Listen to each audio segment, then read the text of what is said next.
kita perlu mampu juga analisa masalah dan menarik kesimpulan.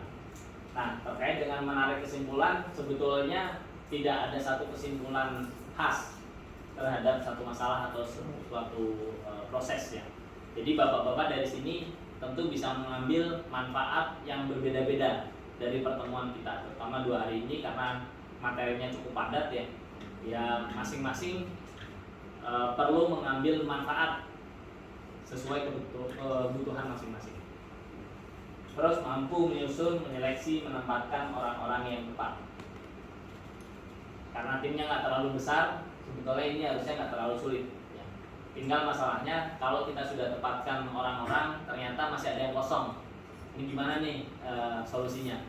Ya, solusi yang paling utama adalah meningkatkan kemampuan anak buah kita, anggota kita, sehingga semuanya bisa terpenuhi. Tapi jangan sampai kita juga nganggur sih. Cuma biasanya kalau perusahaan besar seperti ini masing-masing sudah tupoksinya udah jelas tuh. Masing-masing tupoksinya udah jelas, jadi kita juga kemungkinan kosong kegiatannya kecil.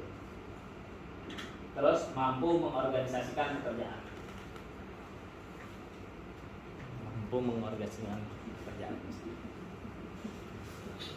Oke, tapi saya sebelum lanjut mau dengar dulu, misalnya setidaknya dari bapak-bapak ini siapa yang paling akhir pindah, terakhir, maksudnya kayak yang baru menempati jabatan ini paling yang baru dipindah siapa sih itu? Mungkin yang baru menempati jabatan sekarang gitu. Iya. Atau berapa lama kira-kira? Masing-masing di jabatan itu kira-kira berapa lama sih Pak Eko? Kita tergantung Pak. Jadi kalau jenjang karirnya kan berdasarkan struktur juga. Ya. Dan selain itu kebutuhan. Yang paling baru di kita ya Mas India. Mas India ini kan fresh graduate yang kita ambil dari diploma dari Banjarmasin. Ya. Terus mengisi posisi sebagai asisten pengawas di lapangan. Jadi meniti karir dari lembaran kertas baru nih saudara India ini. Ya. Sudah berapa lama? Oh, baru 3 bulan jalannya. Gimana perasaan Mas? Atau kendala apa yang dirasakan juga? Yang jelas awal-awal pasti semua orang nggak langsung menerima kan, tentang perusahaannya itu tidak enak kan. Proses semua. Tapi lambat laun semuanya jadi kayak selesai. Karena masih muda ya, baru langsung posisi itu ya. Yang lain mungkin cenderung dari karir ya, dari karir. Kalau di posisi misalnya Mas ini, kalau karir setelah berapa tahun kira-kira Pak? Di atas 3 tahun. Oh, di atas 3 tahun. Karena kita juga pertimbangkan kan dia diploma, yang lain Yeah.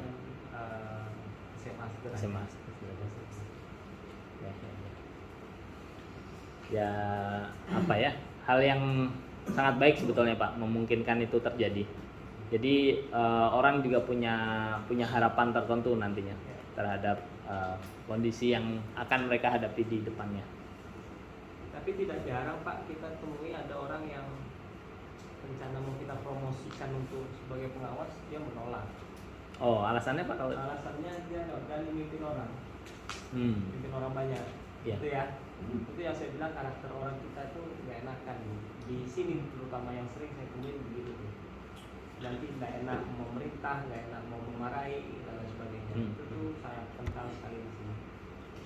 Ada kita temui. Ada gitu juga. Jangan Ya? saya deh Pak, yang lain aja itu ada saya temui. Ya itu mungkin salah satunya nggak memiliki keberanian untuk memimpin. Iya. Ya. Iya sih. Padahal sebetulnya kan sistemnya bisa begitu juga gitu. Asal masih dalam koridor kotak yang kita bisa pahami, bisa orang lain yang memerintah, bisa orang lain yang memarahi gitu sebetulnya. Nggak harus selamanya dari kita juga. Tapi memang kita perlu pahami dulu targetnya apa, batasannya seperti apa, sehingga di dalam kotak ini kita bisa cenderung bebas menggunakan art kita itu, skill dan seni yang kita miliki atas kepemimpinan ini gitu.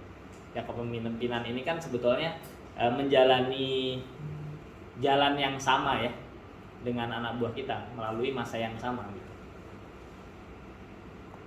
Oke. Kita sesi ini sampai jam berapa Mas?